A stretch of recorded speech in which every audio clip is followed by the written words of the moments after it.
गीता का ज्ञान, हर शंका का समाधान। आपको पता है श्रीमद् भागवत केवल 4 श्लोकों में भी पढ़ी जा सकती है।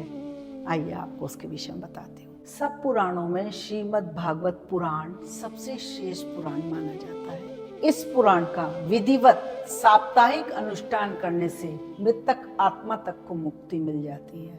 पुरुषोत्तम मास जो 4 साल में एक बार आता है, जिसे अधिक मास भी कहा जाता है, श्रीमद् भागवत पुराण के पाठ करने का अनंत पुण्य इस मास में माना जाता है। शास्त्रों में वर्णन आता है कि सृष्टि के प्रारंभ में श्री विष्णु भगवान ब्रह्मा जी को 4 श्लोक सुनाए थे। ब्रह्मा जी ने नारद जी को वही श्लोक सुनाए। महर्षि वेदव्यास जब सब शास्त्रों, उपनिषदों, महाभारत आदि की रचना करने के बाद भी संतोष का अनुभव नहीं कर पा रहे थे, तब उन्होंने नारद से यह बात कही। तब नारद जी ने वही 4 श्लोक वेद व्यास जी को सुनाए।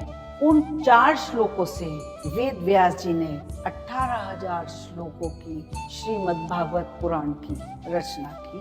आइए आपको मैं वो 4 श्लोक सुनाती हूँ। इन 4 श्लोक का पाठ करने से आपको संपूर्ण भागवत को पढ़ने का लाभ मिल सकता है। आप इसे अपनी नित्य पूजा में शामिल कर सकते हैं। आइए आपको एक बार इन श्लोकों का पाठ करके दिखाती हूँ और उसके बाद इनका अर्थ भी समझाऊंगी। अहमेवा समेवाग्रे नान्यद्यत् सत् सत्परं पश्चादहं यदेतच्च यो वशिष्येते सोऽस्म्यहं ऋतेर्थं यत् प्रतीयेते न प्रतीयेते चात्मनि तद्विद्यादात्मनो मायां यथा भासो यथा तमे यथा महान्ति भूतानि भूतेषु चावचेष्वनो प्रविष्टान्ये प्रविष्टानि तथा तेषु न तेष्वहम् एतावदैव जिज्ञासं तत्त्वजिज्ञासुनात्मने अन्वय व्यतिरेकाभ्यां यत् स्यात् सर्वत्र सर्वदा। चतुश्लोकी भागवत पारायण।